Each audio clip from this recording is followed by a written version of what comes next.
Drink with James, episode, tell me. 34. 34. Tim, just keep it. Listen, I'm going to be honest with you guys. This is at the end of the episode. Tim is making me film the intro at the end because we just started talking. We just kind of like jammed into it. So we have Justin Bridges, an amazing photographer. Not someone who I'm going to say like of blank Instagram account. You're going to hear shortly that he's kind of been down a different path, but incredible guy. Worked at Goldman, worked at Saks, worked at J. Crew. Literally seemed to work everywhere. Yeah, worked it at almost. like I think he maybe worked for 4Card. I don't know. But we've been drinking and talking for an hour, and now I'm filming the intro. So you probably like will cut next, and there'll be ice in our glass. So there's no visual continuity. But we're excited to. Well, I can't say we're excited to jump into it because we already jumped into it. But you guys should be fucking excited for us to jump into Cheers. it. Cheers.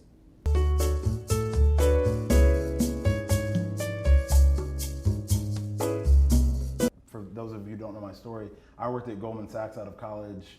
I was a You guys heard of that? Goldman Sachs? Yeah, it's it's just a investment little bank. small It's like small it's a firm. family bank. It's I a think. family Yeah, you business, guys really like to think about It's totally small. And so I did trading for 2 years during the crisis of 08 to 2010. And when I left, I kind of was, I didn't know what to do. I knew I wanted to shoot, but I was like, I'm not just gonna leap into shooting. I still gotta make money. I still gotta have healthcare and benefits. So the first thing I did, I interned at a showroom. What a weird experience to go from like here to like getting paid nothing. And so I interned at a showroom. I asked her, could I shoot some of her brands and stuff like that for free just to get some practice. And then from there, I had a temp agency staff me at J. Crew. I worked in planning. I was doing a great job, so they moved me to merchandising with the buying team. And then from J. Crew, I ended up getting picked up with the help of a personal shopper at Saks. So still spending money like I was at Goldman. I ended up getting a cool recommendation to an HR person who put me into a super day. I nailed the job. They hired me into their executive excellence training program to become a buyer or planner. So I worked at Saks for 2 years and Saks.com. Meanwhile, the econ business was blowing up. Right. And are you shooting all the while as well? No, still? Well, I was shooting in the background. So yeah. Every time I took a fashion job, I said, look, I really want to be able to go to Fashion Week. Part of the reason you hired me was because I had this blog. Right. I started the blog as soon as I left Goldman. So I made sure that everybody that I worked for knew that I was taking photos and sort of getting immersed into that culture. Mm-hmm. And luckily, I had a lot of great bosses that were like, you can't be gone a lot, but if you want to try to steal away for a show or two or whatever, fine, as long as you get your work done. So I'd work late nights, but I leave during the day, catch a few shows, take some street style shots, and on weekends I shoot around Soho for fun. Yeah. So anyway, so I'm building all these contacts. I'm meeting editors while shooting street style. I'm working at J. Crew, Saks Fifth Avenue, meeting other buyers, meeting other salespeople that are in the business. And at smaller brands, salespeople are connected to social media people, so it's such a small world. And then I went and worked. Especially at that time, it was still new. And it was just so like new. There was especially menswear. It was like 50 people in the world. Even gave a shit about menswear. I don't think it. I mean, menswear was so small. I mean, menswear didn't really exist. Yeah, you know, we were I mean, still like buying stuff J. Crew had just come out with the Ludlow. Yeah, and exactly. it was like, this is like a suit that like I remember fits. when liquor store opened, I was like, holy shit, somebody cares. So then I worked at a PR company where I had other brands where I like working directly with like designers. And then my last job was with the sartorialist, Scott Schumann, and we traveled to Europe and that was my first time going to European fashion. And he was like, he's the OG, you know? And he's still the OG, you know? He really feels like he invented that style of like 100%. 85 or 50 mil, 1-2, kneel down, very low down, shoot up, you know? Up, and like that style, that is still it's not going the pervasive anywhere. style Totally. of street style. And it's still a beautiful photo. Yeah. So I met, you got to imagine, like, I mean, I organized the Lunch for 25 at Pitti in Florence, right? I remember. And so I'm meeting so many people, and I'm everywhere I go, I save an Excel spreadsheet of emails and like writing notes about who I had a good connection with, all these things, right? And so when it was finally time to go out on my own, even though I wasn't quite ready, I embraced it. I just emailed every single editor that I met. I was like, hey, I'm in New York, you're in New York, you don't look like you have a street style person that will do it off season. Let me at least get a shot, let me walk in there. Right. And that's where it started, street style for me.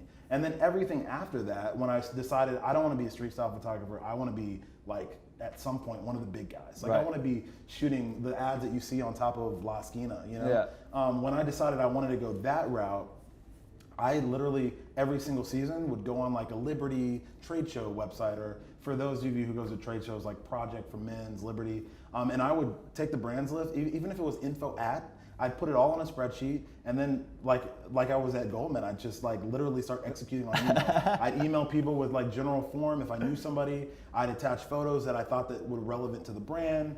I would just go on a blitz every single quarter and email new brands that I didn't know and see if they had a fit, or even if they wanted me to do something for like almost close to free, like I would do it if it was the right brand. Right. And so I think the cold email, the cultivating of friendships and really connecting with people in your network and building a real relationship, not one that's based on I want you to pay me, like was probably the best thing that I could have done at that time. Cheers to that, dude. Cheers. Cheers to that. I mean, I think I'm gonna drink. I started on Wall Street. You need a refill. I started on Wall Street too. Yeah. Right? And I was making 180 phone calls a day, or you could have 3 hours of talk time. You know, those are the two things. You had to have one of the two to leave the office, right? But like, I did that same cold emailing of brands. And Forecard, this whole fucking office is built on cold emails, basically, you know? And I think there's just not enough people that realize that like you can hustle your way into at least a base level of success, you know? 100%. And you got to have the goods to back it up. Yeah. And you have to actually be decent. You can go one round, because if you do one round, that's not enough rounds for people to say, don't work with that kid again. Right. So if you are average, you can at least get your foot in the door. Yeah, they'll and then try build you. greatness around yourself. Right. Yeah, 100%. And how long were you kind of on that hustle? And it sounds like this is just who you are. Right, and I'm sure you still have Excel sheets. You got this too. I mean, I think it's funny. A lot of people say, if you could go back, would you work at Goldman again? Would you sacrifice 2 to 4 years of your life going to other different jobs to get? Because you were all over the place. I didn't know the whole scope of it. Oh yeah, like you were all over. I've tried a lot of things, or I've done a lot of things in order to situate myself to a place I felt comfortable. Starting in photography, and it's like the one thing I would not go back and change was working at Goldman, because out of all the things I learned in college, which were awesome, you cannot replace sort of the soft skills of being a hustler, staying in late, even when you don't need to be there, not being afraid to pick up the phone and call another trader and just have him rip your heart out. Like when you've seen that kind of failure, like up front, and that determines whether or not you make money below the 6-figure level or you get propelled into the future. Like I don't have a choice. Like I have a lifestyle that I want to live. And so hustling is the only way to get there. Yeah. You know? And it's so funny when you're on, I mean, I think this is I'm glad the conversation's going this way, because when you're on the other side of it, you know, as a CEO of this company, I get emailed every day 20 or 30 times by salespeople trying to sell me just shit, you know? Mostly development companies in like Uzbekistan, you know? But there's some other random stuff. Yeah. There is no one I like disparage as a salesperson for hitting me up. Right. Influencers that email me constantly that are like, I have a question, I want to meet with you, this or that. Like, it's the persistence. Right. You know, I may be too busy to get to your first or second email, I might miss it, but your third one, I'm going to be like, you know what? Like, I'm going to answer this. Yeah. And I do think that like people they're put off by cold emailing. Right. But I mean, I've made great relationships throughout my career through it. I'm 100%. sure you're still working with clients probably that you connected with on a cold email. Totally. Because you think about the other way they have to find you is they have to have an idea in mind that they want to do. Then they have to find your account, and then they have to find your email. Then they have to reach out. Yeah. And then they have to offer you the job. Yeah. It's like, what? It's like, you know, if anybody who's ever worked in e-com, and maybe some of the people watching might have worked in a retail business, but like when you sit in the dev meetings for like e-com sites, the number one question is like, how do we get somebody from seeing the item to purchasing it in the least amount of steps? Yeah. And that's how getting business works. Like if somebody has to go 6 layers to reach out to you, it's not happening, because they're not going to reach out to you via DMs on your Instagram. Not likely. No, not a brand. You know, they want to email you or call you. Right. And so that means they have to see you on Instagram, spot you an editorial you shot or some work you did vis-a-vis another brand or something. Have an opportunity in mind. Yeah, have an opportunity in mind, because if they don't think, oh, I got the thing that'll be perfect for this person, you're going to sit in the Rolodex of 20 other people that might be great for a job in the future. Plus, I think if you email someone and it's like, okay, you've emailed this person and they're like, hey, I don't have anything now. But then they feel they're like, I've got this this thing. Yeah. I want to do right by this buzz person. starts. It's right Yeah. there, you know. And then I can't. How many times this has happened to me? Where like then a week later you're in a meeting, you're like, oh, Know the perfect. someone just perfect emailed person. me. Yeah. I got the guy. Totally. You know. Totally. And I think even as a big influencer, so like you're now, you successful photographer, Yeah. like by all accounts. And I know you're not nearly as successful as you want to be. No, I no, assume of since I've course known not. you. Never. So until we see you above La Esquina or on the cover of Vogue, I'm Yeah, sure yeah. you won't be stopping anytime soon. But like, yeah, do you have any big? Let's not give away this year, but in the Yeah. last year, did you have any big clients that you were like, I want to bag this, and you hustled for it, you got it, and it felt like, okay, I've like made that step. Yeah, I think I'll go with two. One of my favorite clients, even though it's not particularly like the style that I shoot if I was going to go out and do something artistic, is UGG. So I shoot social stuff for UGG, and it's been one of the most like fun and sort of creative in sort of the more organic way. Like here's like 6 shoes we want to push for fall. Think about a way that we can embody these tenets of our brand, or this thing that's hot right now, or this part of culture, and you work it up. Like we Yeah. love to see what you think and how you would put it together. And even though it's not edgy fashion stuff I'm shooting, at least I get to use my brain. And Yeah. that was something that was cultivated over like going to Coachella with them a long time ago Right. as I literally remember a that. photographer. Yeah, I didn't remember that. That shot for Stylecaster, not Right. even for UGG. Yeah. So it was like, I made friends with them and kept following up, and that's been a really fun project to work on. And then the other fun thing that I feel very fortunate about is Barney's. Barney's was somebody who actually came to me to purchase an image, like just to buy an image from me for their street style like roll up. Right. So I didn't even have any contact there, and I figured out some way to connect with them on the other side of the other side of the business. And I've been doing shoots for the window. Me and Sean have a series called A Drink With that we shoot different influential people, not in an Instagram way, but in like the director of Mocha, LA. We shot Zach Woods from Silicon Valley, and that has been like, again, I keep on saying things that aren't in the realm of things I shoot fashion wise, but like in terms of like success and like fun, really like get you pumped up, like that kind of stuff is really fun. Yeah. Because we're pitching the idea like.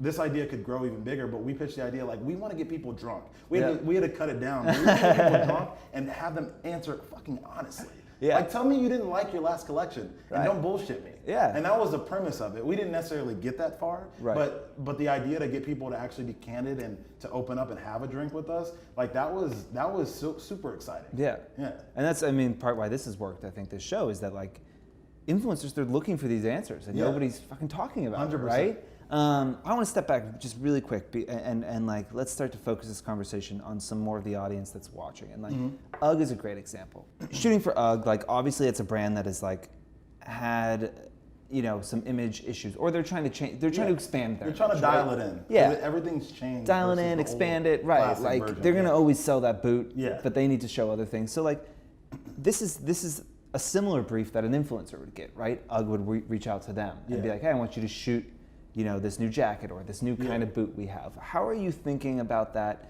What tips can you give somebody that's taking their own photos to kind of elevate the things that they're doing? For sure. So it's funny, I actually apply the same logic that I used to do in all my corporate jobs. When a boss comes down and says, we need to understand how our business is suffering and whatchamacallit, I actually go in and sort of analyze it in a way, qualitatively mostly, because I don't have the sales numbers. But like when UGG says like we want to roll out like these 6 styles that nobody really has put their finger on yet because we're still selling this one really well, I actually like talk to them and get really close to them and understand who is your client? Like who is it that you're trying to sell to that's not the classic girl or the classic guy? Who is the guy like me? Is he like Tim? Is he like you? Like how do you actually see this person? And I get in and I actually do a full like deck. They send me a deck that like where they want to go. Yeah. And I put together a deck on what I think would be the most logical step. I guess the only way, because honestly, the only way, unless you're crushing it, like you have, I don't know what the numbers are for you, but like you have 1 million followers or something, and people come to you and say, hey, I need you to do this. Just do and this your is what thing, we'll pay, exactly. do your thing. Yeah. otherwise, you kind of have to instill that trust. You have to instill that feeling that you got your eye on the ball. And so I put together a deck that says, like, here are the images out on the internet that I think we could shoot that would sort of pivot the brand, but also still keep your signature style intact. Here's how I think we should shoot it. I even, like the last pitch I did, I created 3 characters that didn't exist. And I said, these are the guys that I think that are a bridge between what you have now, sort of the cool factor that I might have, and a guy that's just still picking up GQ to figure out how to dress. Right. And I create these characters and I say, like, this is what we should execute on. I can find people that look like this and feel this way, and let's shoot this way. So I think it's about having sort of a cogent idea, and then building around that cogent idea so everybody can see where your head's out.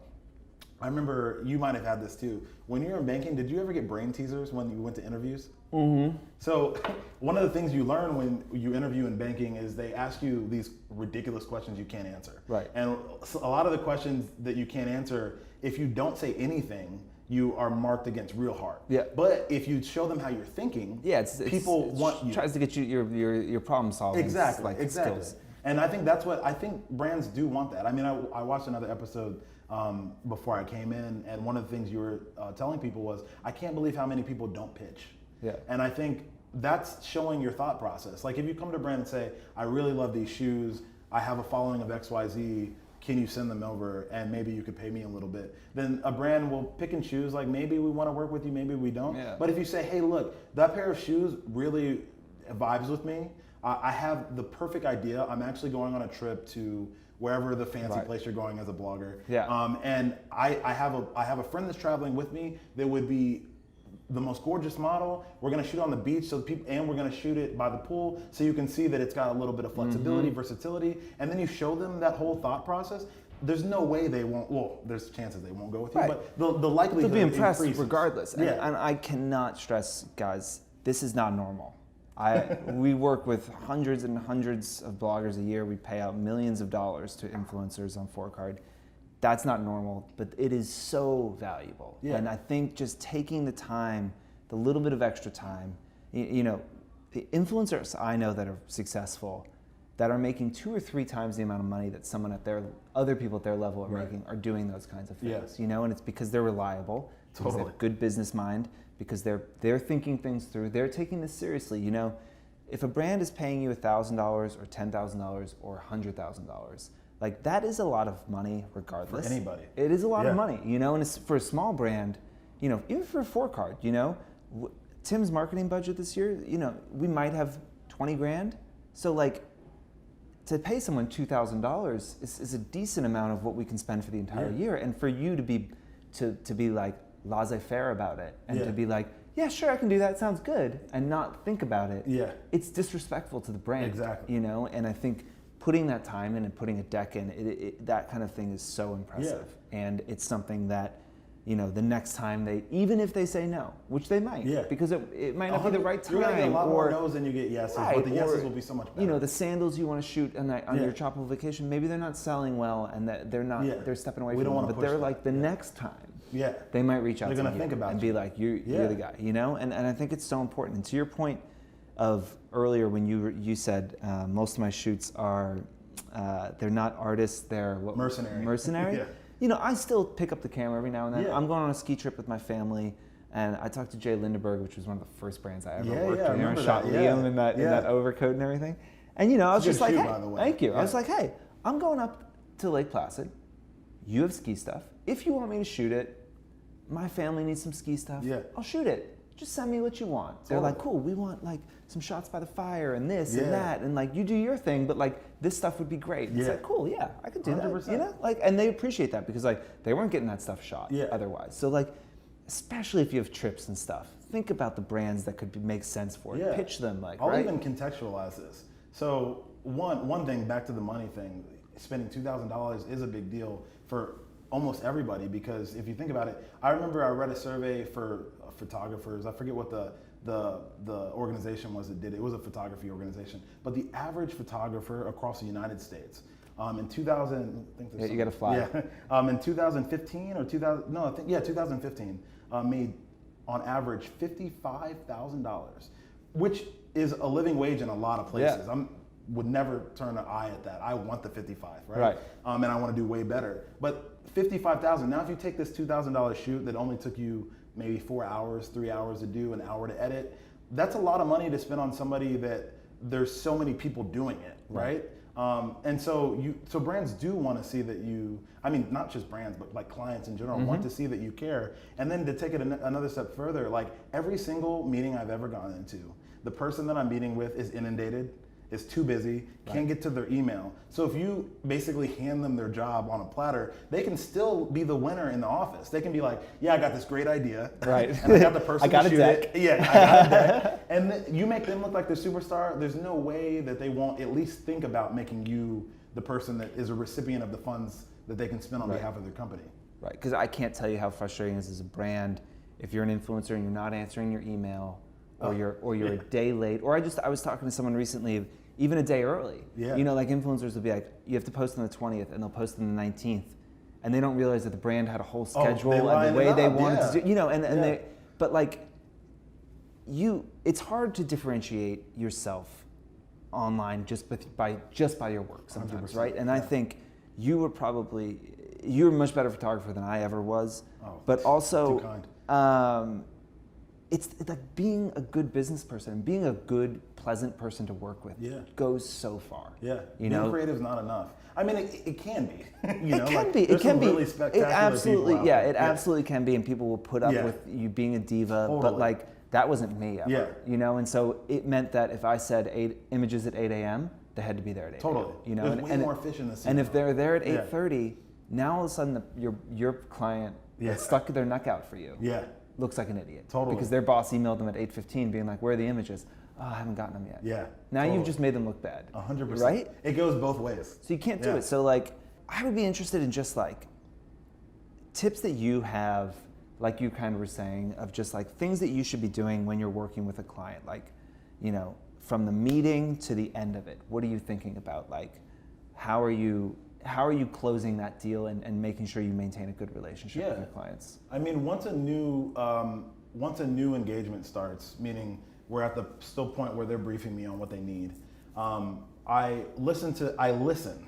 That's probably one of the hardest things for people to do because they're trying to get to the money piece, but I listen exactly what they need. So if they're asking me to shoot on-figure e-com shots or lay flats, there's a difference, right? So like if I have to shoot things flat on the ground or on a whatever, and that's not something I think I can deliver, I automatically already, bells go off, okay, don't promise something you can't deliver to a client. Right. So that's like the initial piece of it. Make sure that whatever somebody's asking you for, it's something you can deliver 150%, not just your average like so-so, especially if they're a new client. Yeah. You want to over-impress, right? So that's the first thing. You listen, decide if it's something you can do. And then I get into the first thing, and you've discussed this before, is my main tip is never to give a number.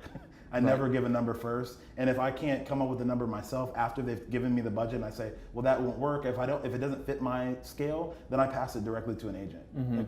And if you don't have that liberty, there's a lot of software out there. Like BlinkBid is something I use as a photographer to understand where the commercial photography rates are. So there's, just like you have data to find people, there's something for everything. Yeah. So if you don't know something, don't just haphazardly give away information that you shouldn't give away. So once we agreed that the budget fits, we can make this work, I make sure everything goes in writing first before I start giving away my free ideas. So contracts or whatever your invoice thing, whatever you do that first. And then once we start the process, it's really about having an open dialogue. They're gonna, you have a brief in front of you. If it's a brand, they probably have tenets that they need to stick to, and you don't want to deviate too far from that. So it's about problem solving, seeing what you can do to make whatever their ideas enhanced. My tips are to, if you have a question, raise your hand. You don't have to, just because somebody's going to you and paying you money doesn't mean you have to act like an expert at every part of every phase of the you can ask interaction. questions. Yeah. Exactly. So ask questions when you don't know something. If they're telling you that they want to light, but they might light inside, but they might want to do some outdoor stills, ask them like, how many photos do you want from me, and how much of the shoot's going to be inside versus outside? Because these are things you need to know to figure out your EQ, to figure out all these things, right? So having that open dialogue, mood boarding things, Ask the question one more time so I can. I got Yeah, off track. 'cause I'm no, like no, halfway this is through great. it. I was going through your client workflow. So like some big things that you put on, over deliver. Yes. Huge, right? Yeah. Especially in the beginning. Totally. Oh, if they say 5 images, give them 10. Yeah, right, yeah. that's huge. Get it in writing. You're talking about listening, obviously, Open mood boarding dialogue, things mood out. boarding, yeah. You know, and then Show 'em the after, process. then after the, you do the shoot and everything, and obviously you deliver the images. After it, what are you doing? How are you? I will say at the shoot. So one of the things I did early, I wanted to produce. So when I first started photography, like I could only afford a certain amount of equipment, Right. And sometimes there wasn't rental budgets for everything I wanted, right?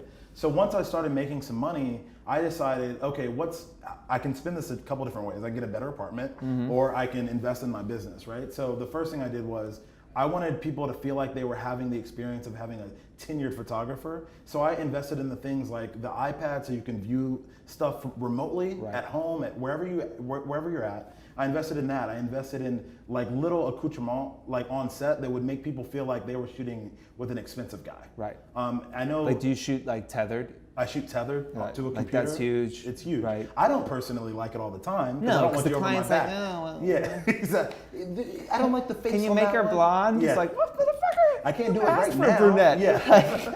So like, but it's one of those things that instill. Basically, your whole job is, and I hate to say this in a very Trumpian way, but you're a confidence man. Yeah. Like you're trying to make them feel confident in your ability to deliver, Right. so that every step of the way they just feel like they're floating on. They're taken care It's of. easy. Right. It's easy. Their money's well spent. Exactly. You're taking care of them. Exactly. You're taking care of their brand. I don't show up with a backpack. Right. I show up with a Pelican. Right. You know, like all those little tiny things that matter to, well, they don't know matter to them, but like They if see you it. walk in a room and I can tell you're dressed a certain way, I'll be like, he's not fashion, he's an accountant. Like all these things we do subconsciously, Yeah. and I make sure that whatever I do will register the right way. So that's in production, the first meetings, Right. whatever. And then after the fact, basically what I do is, I don't know if your photographers use Lightroom or Capture One, but I sort of cull down all my images, because no matter who you are, you're probably going to overshoot a little bit. Right. And I show them only the best stuff, only the things that are in focus. I let the client be part of the selection process, because it's important to them. And then when they give me their images, I either pay retouching, or I do it myself, because I have some expertise in it. Right.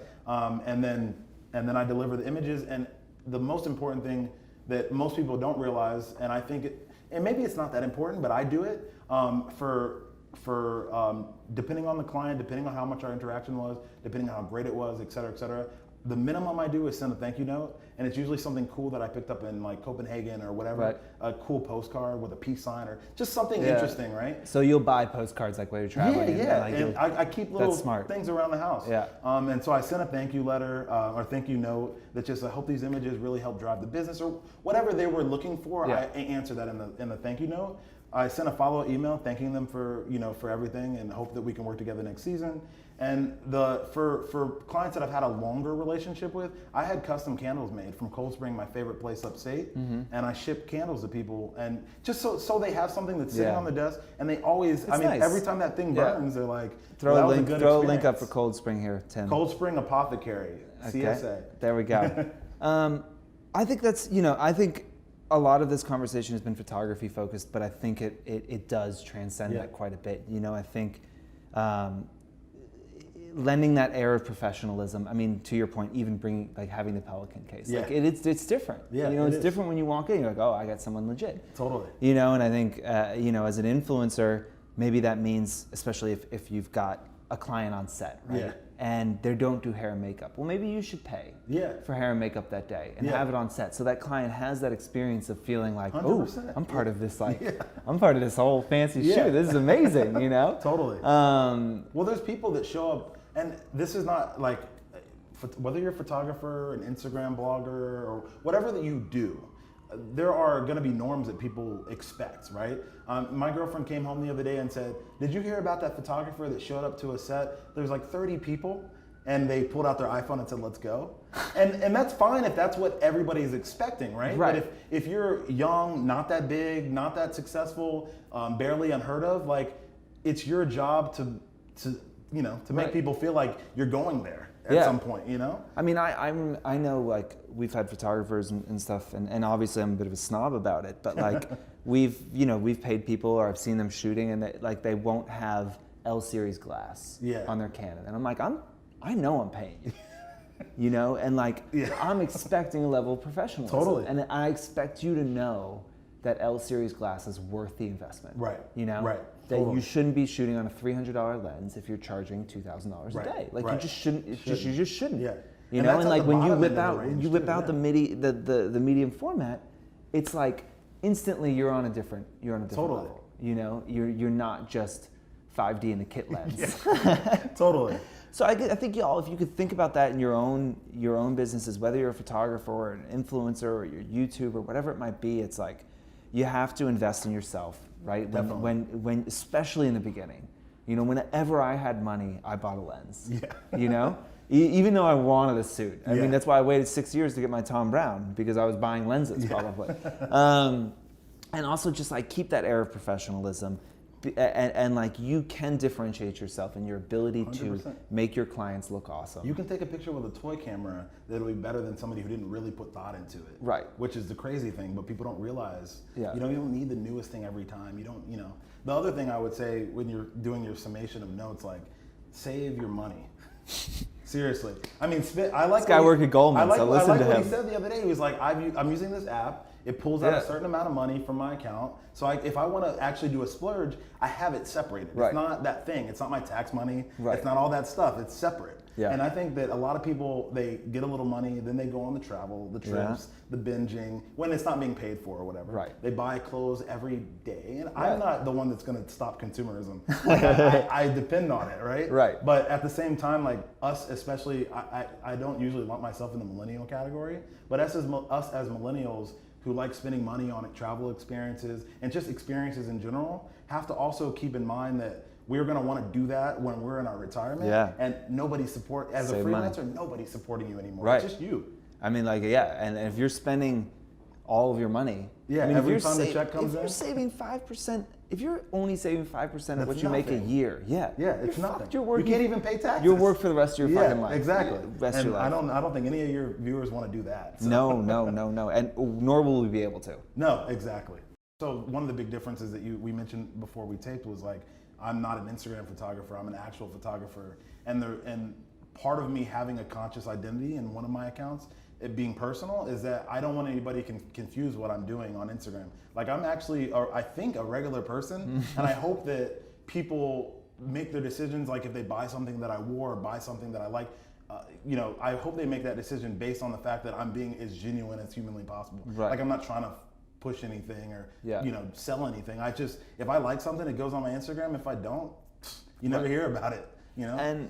And how much of your work as a photographer, because you say you're a real photographer, and like I know you're not disparaging Instagram No, photographers. not at all. It's just that you are in a more traditional photography path, Right. You know, and are you represented now? I am represented. So you're represented. You're doing editorial shoots. You're doing advertising shoots. And so, but like, how much a part of your work that you're getting is coming from social still? I still think it's a big piece. I think I probably, out of all the shoots, lookbooks, advertising, digital content production, you name it. I think probably social makes up 40 to 45%. Okay. It's an inevitability of Right. the way the market's grown. Everybody digests photos in half a second. So if a brand comes to me, there's no way they're going to ask me to shoot something and not ask for usage for social media, and not be conscious about whether we're shooting a good crop that will fit. And everybody cares. You're obviously conscious of that. Exactly. You get it. Like, and that actually doesn't bother me. Like look, I know that a lot of my work is mercenary versus artistic. Well, explain that. Mercenary versus artistic. So basically, I know that there's going to be brands that are coming to me. They like my style, but they really need a job done, and they can trust that I can do it because of my work is good or great. Right. But half the jobs are going to be like, we need you to get a job done. We know you can do the work, so just execute on our vision and incorporate your style where you see fit. But let's keep it within our brand voice.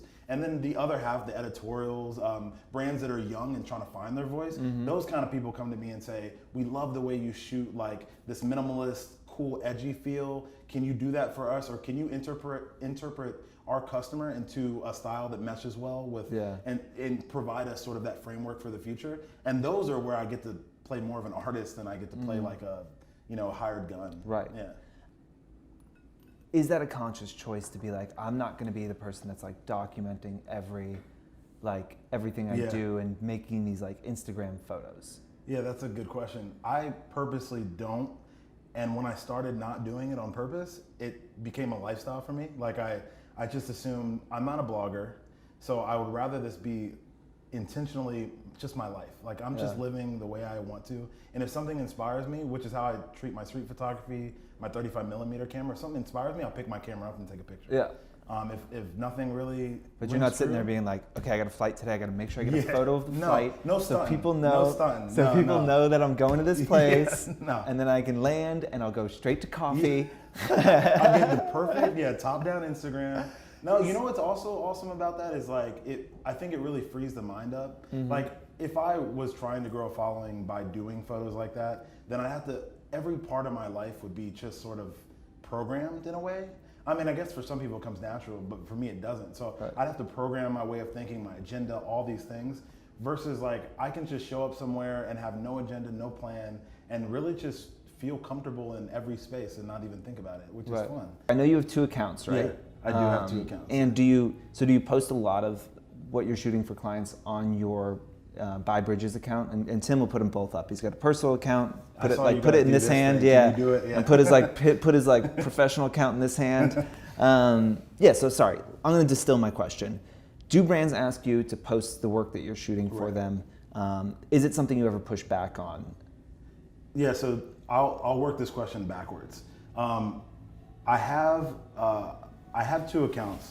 I decided to separate those 2 accounts because I realized that mixing what is directly fashion work with sort of me hopping on a plane or me at a cool hotel or just a funny picture of the cat at our apartment, I thought that would muddy the waters and sort of make people not understand what direction I was trying to go in. We're talking 3 years ago. Yeah. Like I wanted to go in a specific direction. So rewind 3 years ago, the asking whether or not brands asked me to post on my Instagram, when people thought I was a blogger still, all the time. It'd be like, hey, we want you to shoot this thing, caveat, could you also, like, can we work a fee around, like, you throwing a couple images up or whatever? I made a conscious decision when I finally went full-time freelance photographer that I wanted to be a specific type of photographer, a fashion photographer, somebody that was taken seriously and not being hired just for the following count. Mm-hmm. So at that point is when I decided I'm not gonna invest all my resources and time into developing an Instagram that says one thing or the other. I'm just gonna separate these 2 voices, put up photos that I believe in or I love, whether it be brand work or editorial work in this account, and then I'm just gonna live my life in this account, and it will still have the blog's name even though I'm not maintaining it anymore, but at least people will understand that these 2 things are separate entities. And when I approach a client or meet new people and they want to hire me or interested in my fashion work, I just give them this account. And they might find Tux Style, but at least it says under there, personal account of a fashion photographer. Right. Please Please see my work here if that's what you're interested in. And I got to be honest, like even though my mind is very rational and pragmatic and the separation makes a lot of sense, I still get clients from both sides. So it's like somebody sees I guess going on even if I post a picture from a mileage run or something like, for some reason somebody finds my lifestyle work and that tends to be like more smiles or more light, beautiful, sort of like warm feeling. And they still want to go that way because there's so many brands that need that social media voice. And to sell clothes, it's usually not as edgy as somebody like me would like. Right. Absolutely. And so, like, I guess you answered the question there, but looking back on it, but looking back on it, like, you feel good about the decision to split it because that's it's a fairly big decision to be like, I'm gonna run 2 accounts. So like, you still feel good about it. You think it's a good. I do. I think, man, so the other challenging part is like, I'm 31. There's a lot of things I'm interested in, and trying to build a followership is not one of them. So I do feel good that I split it because at the time it made the most sense. Maintaining 2 accounts isn't that interesting to me. It's like almost double work for no reason. But at the same time, I know it's necessary. So, I listen to these videos, and every once in a while I poke my head around different podcasts to learn about how to do certain things. And one of the ideas I actually came up with was, instead of like Tux Style was my blog or whatever, and my new passion is teaching other people like how to be a good small business or entrepreneur or freelancer. So I'm going to transition Tuck Style into that new voice. Oh, nice. So now I actually have a reason to have Right. both accounts. It's not just like two Cats. it's not just cats. Yeah, exactly. Although there's nothing wrong with that. I mean, it Well, could there's just be nothing wrong cats. with I that. My love girlfriend cats. would love that. But yeah. So the Tuck Style will finally find its own home and be Right. called Freelance Kills, which it's a personal brand now. So it is me, and it's what I'm talking about all the time. Right. In a very personal way. So now it can feel like it's organic. It's Yeah. not just a forced like another business account or something. And I think y'all go to both of those accounts. Tim put them up again, and you will see that like the aesthetic on By Bridges, it is so tight. It's like it's totally cohesive. It totally makes sense. Yeah. And you're right. If there was a cat photo or a photo of your girlfriend or of Sean Hotchkiss thrown in there, it would be like, this is confusing. What's I don't know happening what here? this guy does. So I think it really makes sense for you, one, in your career path where you want to go, but also because those editorial, professional images are just so much different than the lifestyle images, that they do deserve their own home. So I think, we've gone back and forth on the show talking about it. What should you do? Should you have personal? Should you have different accounts? And I do think if the aesthetic's going to be that much different, it totally makes sense. One thing I would add too is, and this is from a career development standpoint, like one of the things we're taught when we're in college or when we get our first job is you want to, like, if you're in I used to work at a corporate firm, and they were like, if you want to get the big bonus, if you want to become partner one day, you should pick the mentor that you want to, you don't want to necessarily copy everything he's doing, but learn from him.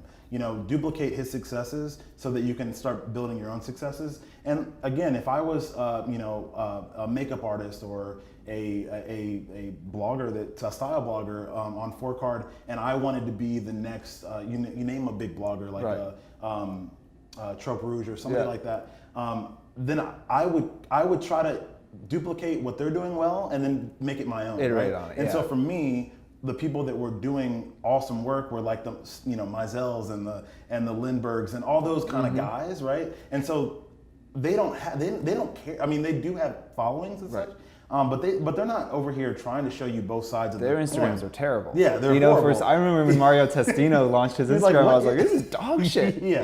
They probably have a studio manager putting it together. And Annie Leibovitz's was terrible. Yeah. Like, who's my favorite photographer right now is what's her name? She does the Alex Prager. She does all that like super like surrealist 60s kind of stuff. Her Instagram is, it's her family and stuff. And she doesn't care about it. She doesn't care. She doesn't have to. Yeah. Right?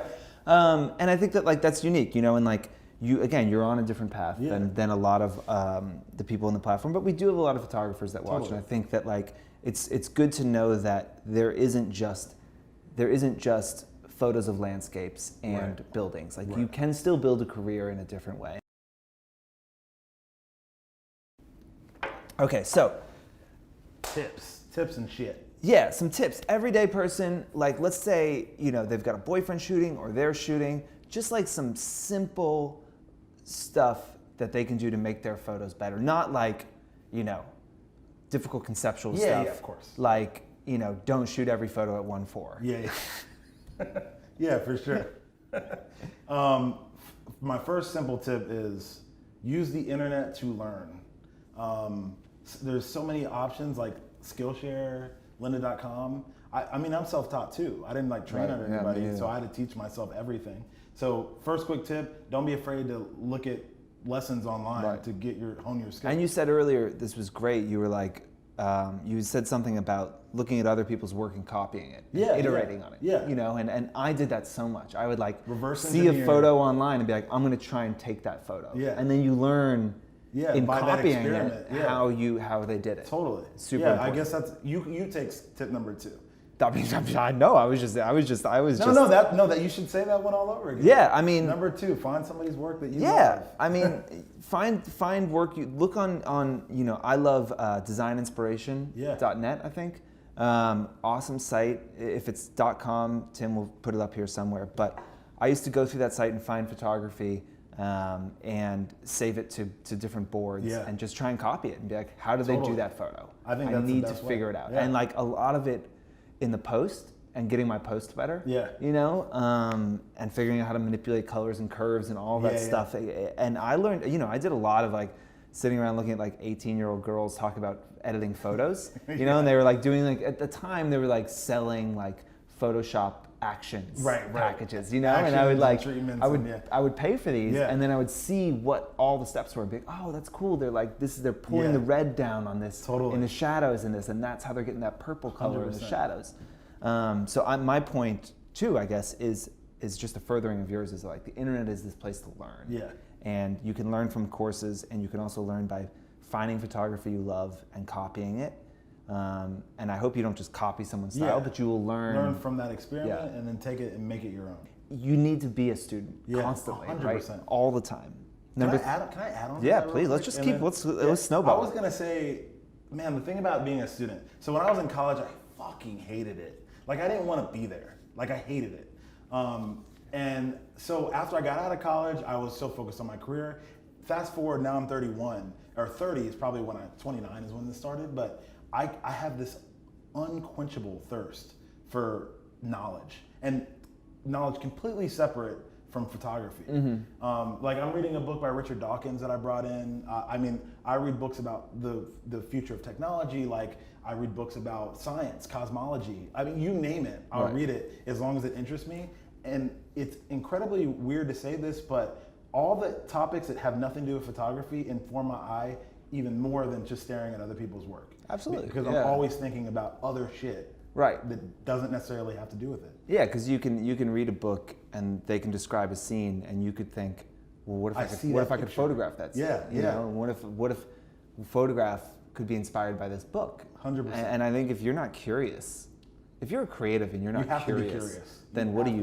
I mean, Tim and I were just having this conversation. We were talking. Tim and I were just talking about this. I was like, "What are you even reading?" He's like, "I read the New Yorker." I was like, "I love the New Yorker." It's a great. But the New Yorker is a news. Yeah. It's news. It's not inspiration so much, you know. And you will be a smarter, more interesting, more informed person. But you also need to read Pale Blue Dot, or you know, Lolita, or Anna Karenina, or whatever, you know, to kind of fill that. You got to branch out. You definitely have to branch out. Absolutely. Totally.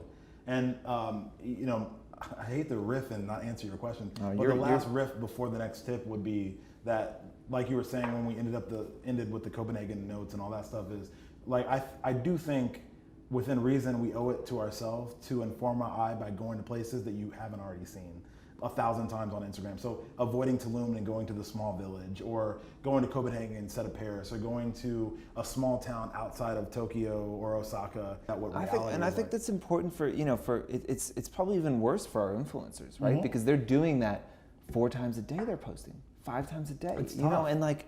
And we were talking earlier about like taking the perfect coffee photo, but like I can't do that shit. Yeah. You know, like I literally like can't shoot that well. Yeah. Like if you were like take a photo like a guy named Patrick's like flat lays of his coffee, I would be like, there's as much chance of me doing. I can't do it. Me neither. Right? He's like the Sally Man of coffee photos. You know, like how the fuck are you doing this? But these people, it's constant, and I think that like. That point is, we're diverging certainly from the brief, but we're drunk. So like, what are you gonna do? But it's important because I think you need that space to get re-inspired, right? And I think your followers will be there in a week. Yeah. And I think that everyone could benefit from taking a break. I know some bloggers that do like.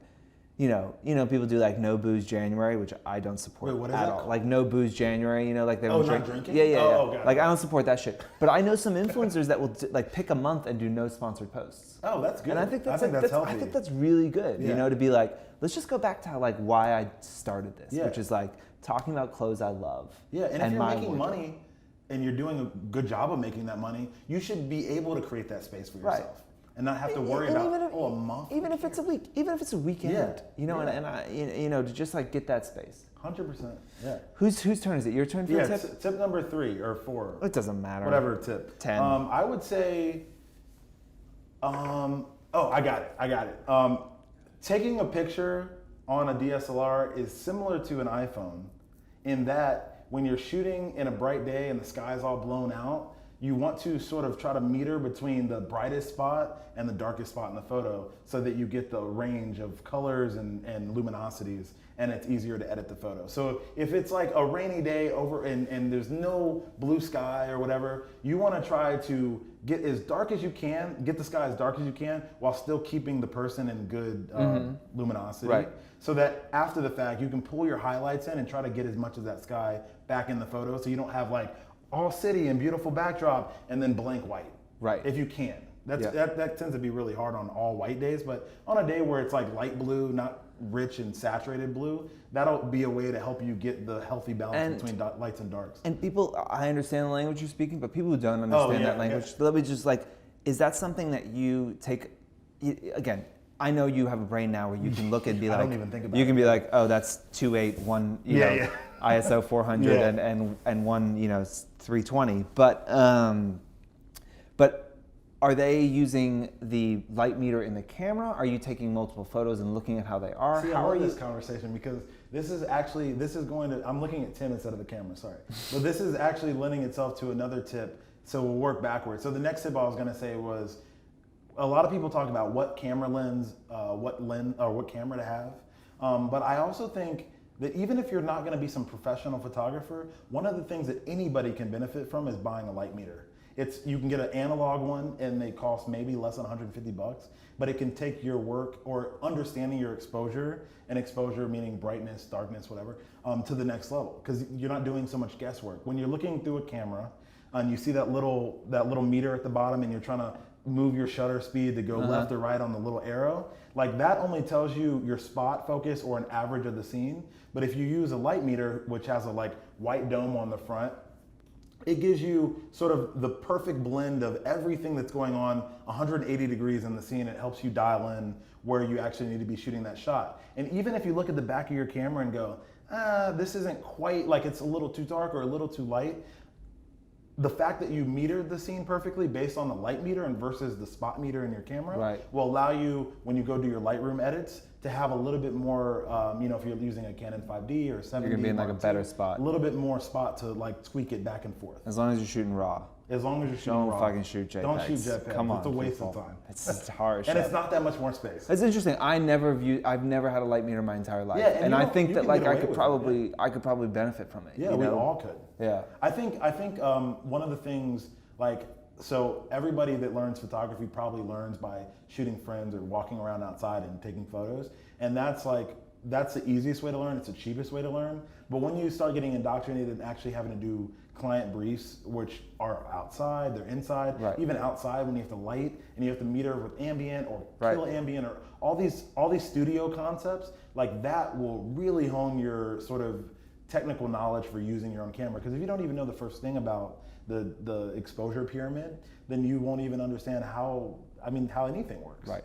It is, I think I'll throw a tip out there and say, like, the camera is another language. It's a fairly simple language, but the first week or two is difficult. And I think you need to, if your job is taking photos, even if a lot of it's on the iPhone, you will always benefit by taking better photos. And if you don't know the difference between aperture and exposure and ISO and shutter speed, all of these things, and you don't know what that little thing that's going on your camera does, then you are doing yourself a massive disservice. And you need to spend a week or two on manual, walking around, fucking it up. Yeah, totally. And trying stuff, because otherwise you're just at the mercy of everybody else. And I know photographers, like influencers that work with photographers, and they get their images back and they're like, I don't like these, why? And I'm like, well, he shot the whole thing at 1.4. So it's crazy blown out. But if you knew what you were saying, you would say, oh, well, I shoot my outfit photos at 4.5. Yeah, totally. And make sure the shutter speed doesn't go below 1/320, or your hand might shake and it could get a little blurry. But if you don't know that, you could ruin an entire shoot. 100%. Especially, even if it's, if you're working with a photographer, they should know that. But if you're working with your friend or your boyfriend and they've got it on AV, but the ISO is at 100 and it's cloudy out, then all of a sudden your shutter speed is going to be at 160. Oh, and I know completely. a lot of this doesn't make any sense, but like if it doesn't make sense, if you can't Research every word understand, we're saying, if you can't understand what we're saying, like you need to learn it, because you need to know on a cloudy day at 4 o'clock in the winter when it's a little dark, if you're on AV and 2.8 Yeah. and the shutter speed's at 160, that your shit's gonna look Yeah, terrible. or if it's full of snow, you're gonna have way more light than you thought Right, you were you're gonna be have. blown out. Yeah. So like, if you don't, I just hit my microphone, I'm sorry, Tim. If you don't know these things, you can't tell your friends or you can't just like set the camera up and hand it to them. Exactly. You know? That adds a tip. Okay, here's a tip. If you want to train your boyfriend how to use a camera, he'll actually love this more than taking the digital photos of you. Buy him a point and shoot film camera. Buy him like 3 rolls of film, 35 millimeter. It's cheap. You can get it anywhere. And then tell him, go out there and take some photos. Have some fun. Let's go to the museum. Let's go to the Whitney. Right. Let's take some photos inside. Let's take some pictures That's of great. the skyline. Yeah. And I guarantee you, he's going to go online and figure out how to use it. Because Right. we all do that shit. Once he figures out how to use it, he's gonna be relentless in trying to figure out how to make his picture Right, good. because the first roll the first is roll's terrible, gonna be- and then you're like, Yeah. the next roll I'm gonna Yeah, get it. I gotta it's- get it, and it Yeah. just builds. Yeah, and, yeah. And if you shoot film, and I'm not like one of those guys. Whenever I see a photographer go hashtag like 35 millimeter, I cringe. I'm like, Yeah. you don't need to tell anybody. Just Right. do it for you. It's camera. It's Right. a camera. We all take photos. Right. But I think it is an instrumental part of learning. The best photographers in